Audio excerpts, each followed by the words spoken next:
Assalamualaikum warahmatullahi wabarakatuh. Kembali lagi di channel Mr. N. Bersama saya Generasi Stres yang akan berbagi cerita misteri dari lanjutan yang kemarin, Misteri Rumah Nenek.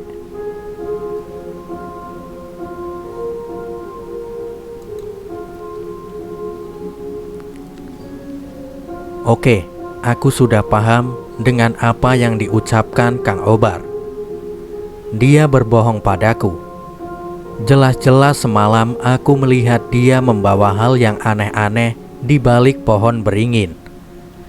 Selesai basa-basi dengan Kang Obar, aku langsung menuju teras untuk membereskan alat lukis dan kanvasku. Saat aku melihat kanvas bekas melukis kemarin, tiba-tiba ada coretan lain dalam kanvasku di pohon beringin yang belum selesai aku lukis itu. Di bagian pohon paling bawah ada cat akrilik hitam. Sementara aku masih ingat cat itu belum sama sekali aku gunakan kemarin. Pertanda apa ini? Sialan, harus aku habiskan penasaran pada pohon itu, ucapku dalam hati.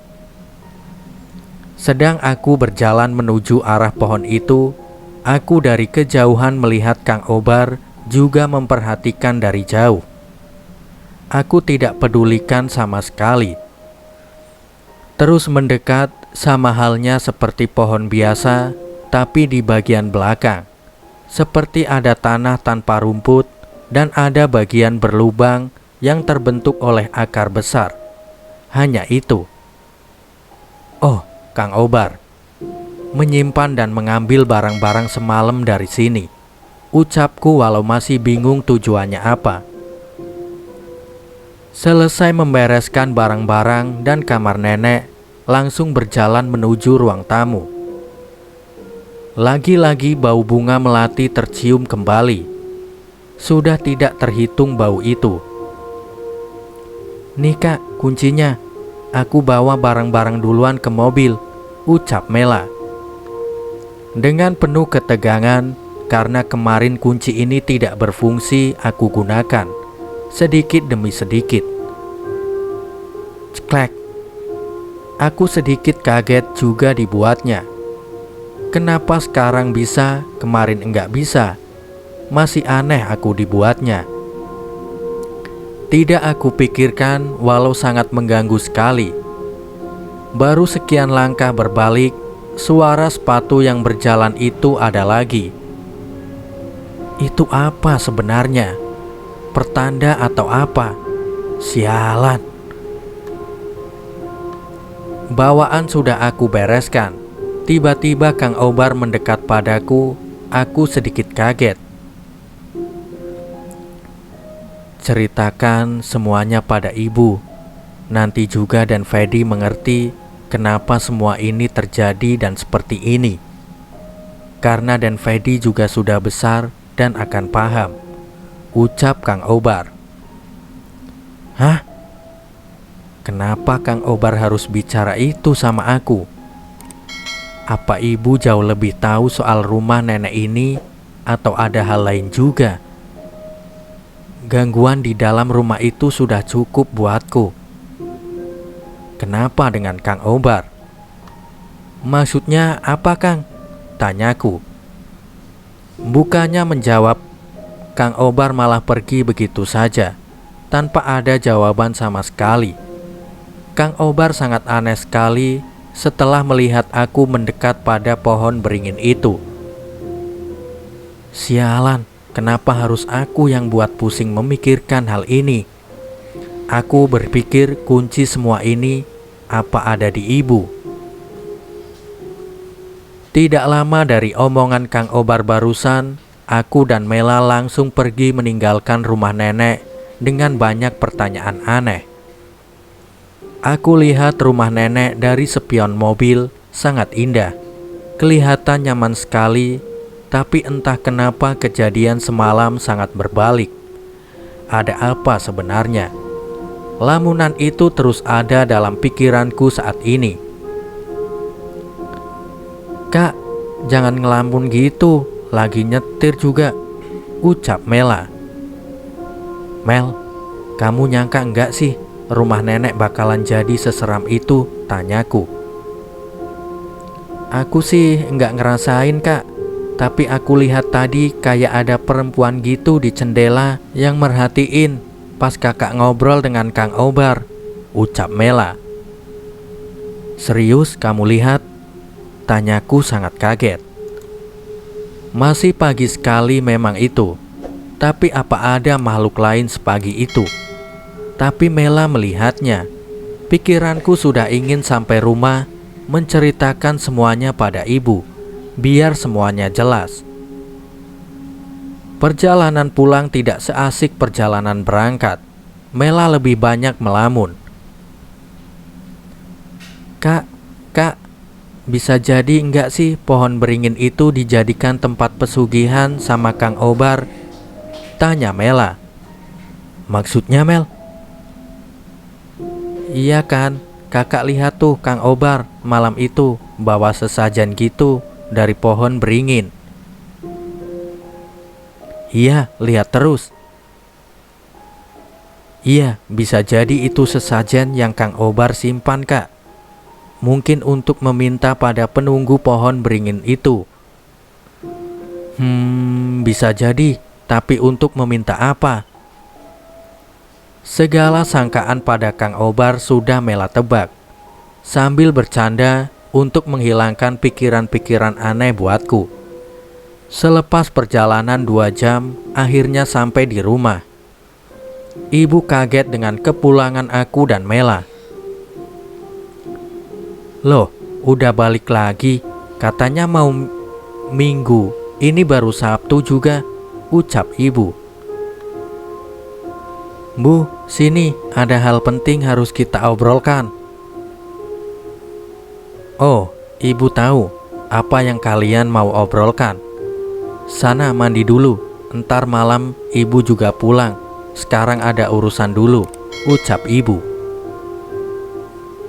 "Oh, ibu tahu? Tahu soal apa?" Ibu tiba-tiba bilang seperti itu. Ngomong juga belum, ini sudah bilang tahu saja. Aku sedikit membodoh amatkan.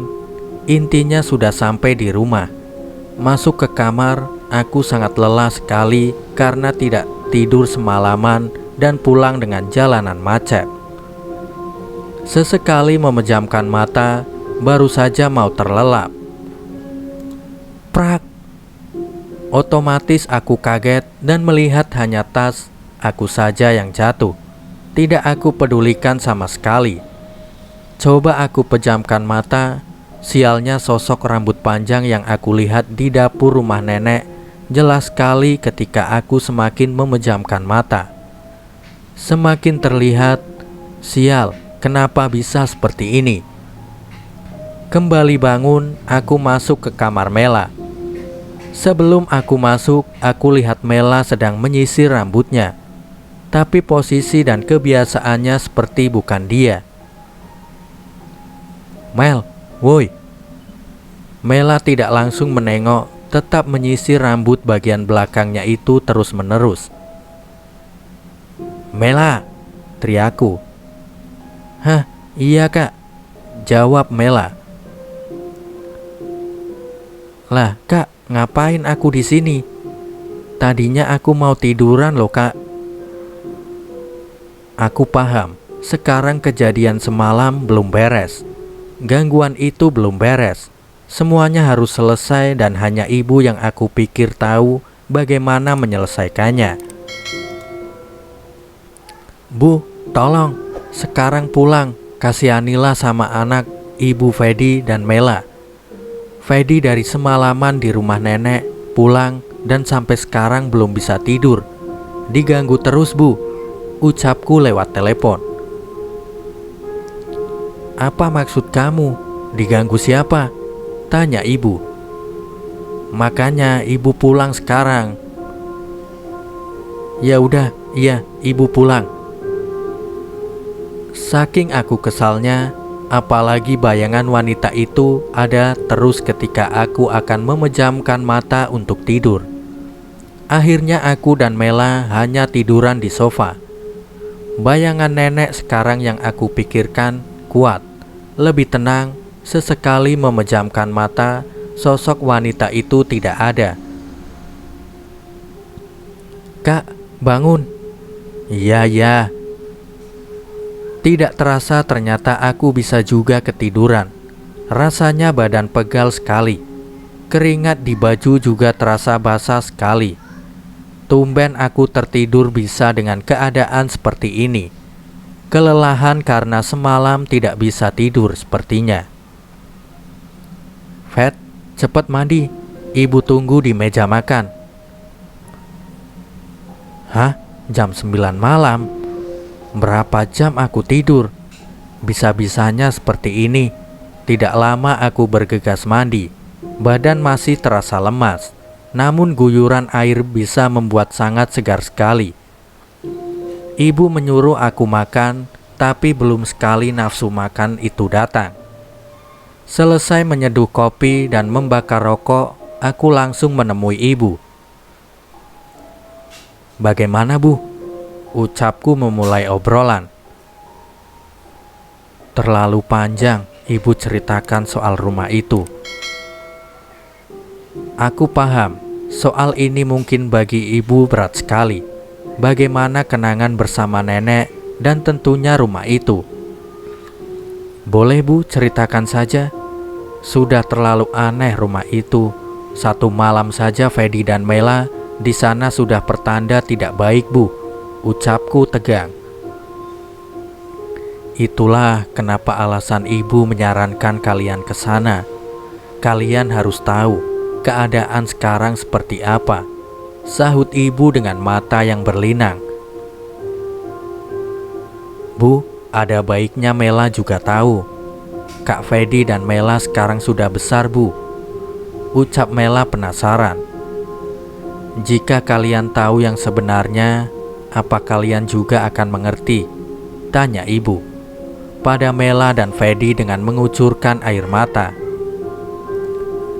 Apa semuanya seberat ini sampai ibu harus meneteskan air mata? Aku tidak paham jelas karena aku tidak tahu apa yang terjadi. Bukan maksud mengubah keadaan meja makan jadi sekaku ini. Jelas ini bukan awal niatku bicara dengan ibu jadi seperti ini. "Ibu pengen tahu, Fet, apa yang kamu lihat di rumah itu?" tanya ibu. "Pertama datang, kunci yang ibu kasih tidak masuk. Ada suara langkah kaki di dalam. Malamnya penampakan perempuan, kucing, dan bau aneh bunga melati. Apalagi pohon beringin itu, Bu," ucapku menjelaskan. Sosok perempuan masih muda. "Tidak tahu, Bu, rambutnya panjang terurai seperti Mela." "Hah? Itu aku mimpikan, Kak, serius. Malam pas tidur di kamar nenek," sahut Mela menambahkan. "Ya, ibu paham. Mungkin dari sini ibu jelaskan." Tiba-tiba suasana semakin kaku sekali. Bahkan rokok yang aku hisap kelihatan sekali betapa tegangnya aku. "Dulu sekali sewaktu ibu masih kecil, kakek kalian mempunyai istri muda, cantik, parasnya blasteran Belanda. Nenek waktu itu setuju saja kakek menikah lagi. Apalagi nenek tahu betul bahwa kakek adalah juragan tanah di kampung itu. Akan tetapi pernikahan itu hanya berlangsung beberapa bulan. Istri muda kakek meninggal tidak wajar. Lalu ketika ibu beranjak dewasa sebelum menikah, nenek jelaskan semuanya," ucap ibu sambil menangis. "Lalu bagaimana lagi, Bu?" tanya Mela dengan penasaran. "Nenek bilang sebenarnya tidak ada perempuan yang benar-benar rela kalau suaminya punya istri lagi. Walau dalam ucapannya menerima, hati kecilnya tidak pernah menerima sama sekali." "Perempuan itu meninggal kenapa, Bu?" Tumbal. Iya, nenek cerita perempuan itu dijadikan tumbal oleh kakek agar bisnisnya berjalan lancar. Bentak ibu kesal. Aku hanya bisa diam. Tanpa sepatah kata pun bisa aku keluarkan, antara mengerti perasaan ibu dan penasaran selanjutnya apa yang terjadi. "Apa yang kamu lihat di pohon beringin itu, Fat?" tanya ibu padaku. "Sore itu aku melukis, tapi bayangan sosok nenek yang ada di pikiran aku. Penasaran lebih ada, Bu, pada pohon itu.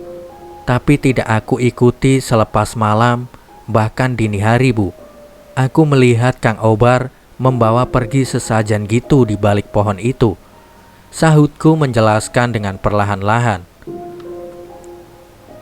"Yang kakak jelaskan sama aku itu, Bu?" tanya Mela. "Iya, Mel, kakak lihat itu dengan mata kakak sendiri," ucapku meyakinkan. Aku paham mungkin ibu keberatan soal hal ini, tapi aku juga merasa semua ini harus aku dan Mela tahu langsung dari ibu. "Iya, dulu pohon itu dijadikan tempat sakral oleh kakek kalian. Dianggap pembawa keberuntungan, sampai dianggap bahwa sesajen harus tersedia dari malam dan diambil pagi hari. Dan perempuan itu juga mati setelah melarang kakek menaruh sesajen itu. Tapi nenek membela kakek dan bercerita perempuan itu sakit sebelum kematiannya datang," ucap ibu. Perlahan-lahan seperti membuka semua memori masa lalu itu. "Perempuan itu gentayangan ya, Bu? Sampai kakak melihatnya?" tanya Mela. "Entah, Mel, ibu tidak tahu soal perempuan itu bagaimana. Tapi ibu hafal betul, tidak ada yang mau mati dengan sia-sia. Walau takdir kadang bisa berkata lain," ucap ibu. Sekarang tentang perempuan itu masuk akal buatku. Dia bisa jadi masih penasaran dan ingin menunjukkan kemarahannya padaku, cucunya kakek dan nenek. Itu hanya pikirku saja. "Bu, kenapa Kang Obar bilang tanyakan pada ibu? Setelah aku tahu dan lihat Kang Obar di pohon itu secara langsung," ucapku penasaran. "Idim, ini salah dia. Kenapa sosok perempuan itu menghantui kalian? Itu salah Idim," sahut ibu kesal sekali. "Kenapa dengan Kang Idim, Bu?" tanya Mela. "Idim setelah 9 tahun kematian nenek ibu pernah titipkan rumah itu pada dia supaya merawat, bahkan ibu suruh untuk tinggal di rumah itu. Tapi dia bego, malah melanjutkan tradisi kakek kamu yang dulu, percaya pada pohon beringin itu. Sejak kakek meninggal, tradisi itu sudah tidak pernah terjadi. Tapi setelah nenek meninggal, dia malah melakukannya lagi," sahut ibu dengan nada kesal sekali. "Hah? Kang Idim? Bukannya yang aku lihat Kang Obar? Bagaimana ini? Pasti ada sesuatu lagi." "Bu, yang aku lihat Kang Obar, bukan Kang Idim." "Iya, kamu melihat dia yang membawa pergi sesajen kan?" "Iya, Bu. Dulu baru 1 tahun nenek meninggal, Kang Obar yang memberi info bahwa Idim memanfaatkan kekuasaan dan hanya Idim yang tahu sesajen apa saja. Karena dia sebelum kakek meninggal waktu itu masih remaja seumuran ibu, juga dekat dengan kakek," sahut ibu. "Ibu sudah menegur?" tanya Mela. Sampai bosan ibu menegur Idim. Sampai ibu punya akal kalau tiap malam Obar suruh mengecek pohon itu. Bila ada sesajen bawa pergi, jika Idim marah laporkan pada ibu. Karena Idim sangat takut pada ibu. Ibu punya jasa besar dalam hidup Idim, walau Idim sampai hari ini mengecewakan ibu lagi." "Sialan Idim, Dibuat emosi aku olehnya. Berarti malam itu Tehwati bilang Kang Idim sedang keluar itu bohong. Sementara aku sedang kalap tidak mau membantu. Anjing, Idim sialan. Tapi aku tidak mau menceritakan hal itu pada ibu, takutnya malah menjadi permasalahan lainnya. Kenapa tidak ibu jual saja rumah itu? Tanya Mela. Ibu dan ayah kamu sudah bosan menawarkan rumah nenek itu. Sampai 7 orang yang sudah bilang tertarik, tetapi sama seperti kalian, berbagai gangguan aneh selalu ada, ucap ibu. Apa perlu aku urus soal Kang Idim itu, Bu? Ucapku dengan nada kesal. Karena tahu kelakuan Kang Idim yang sebelumnya sangat aku percayai baik-baik. Jangan, kamu tidak tahu apa-apa. Selagi sesajen itu tidak diberikan tumbal manusia, keberuntungan pada usaha Idim tidak akan pernah ada. Karena dulu setelah kakek meninggal, ibu baru tahu sudah banyak korban yang kakek nikahi di luar kampung sana, agar kakek lancar terus bisnisnya. Hal ini tidak Idim ketahui, dan ini menjadi rahasia keluarga kita saja, ucap ibu sambil berpesan. Oke, aku paham sekarang. Rumah nenek jadi seperti itu. Kang Idim ternyata dibalik semua ini. Tidak aku sangka sebelumnya. Benar kata Kang Obar, hanya ibu yang tahu persoalan ini dan menjadi saksi memori semuanya. 2 tahun setelah kejadian 2013 itu, Kang Idim meninggal tidak wajar. Kang Idim meninggal 2015 karena sakit yang berkepanjangan. Banyak yang bilang penyakitnya aneh. Walau aku sendiri tidak terlalu menelusuri kenapa penyakit Kang Idim.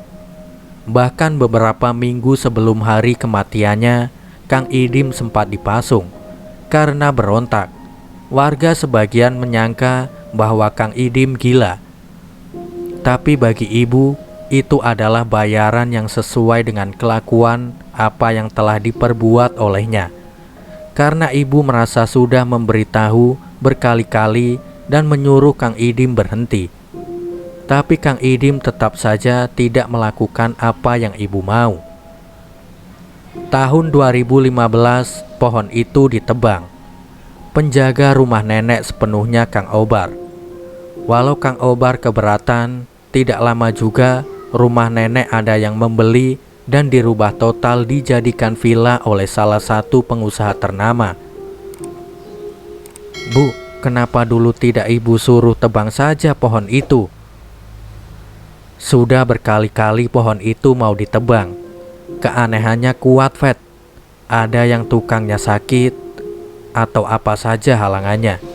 Karena dulu Idim selalu kasih sesajen dan percaya pada pohon itu, seperti kakek kamu ucap, ibu menjelaskan. Tidak apa menurutku, segala kenangan soal nenek masih bisa aku simpan dan keluarga simpan dalam bentuk kenangan dalam pikiran. Buat apa juga jika rumah nenek itu masih berdiri kokoh tapi menjadi sesuatu yang tidak-tidak. Aku tidak menyalahkan kakek, karena bagiku mau bagaimanapun kejadian itu sudah terjadi, dan hanya doa yang bisa tersampaikan untuknya dan meminta kepada penciptanya. Sekian dan terima kasih cerita ini. Jangan lupa subscribe and share. Wassalamualaikum warahmatullahi wabarakatuh.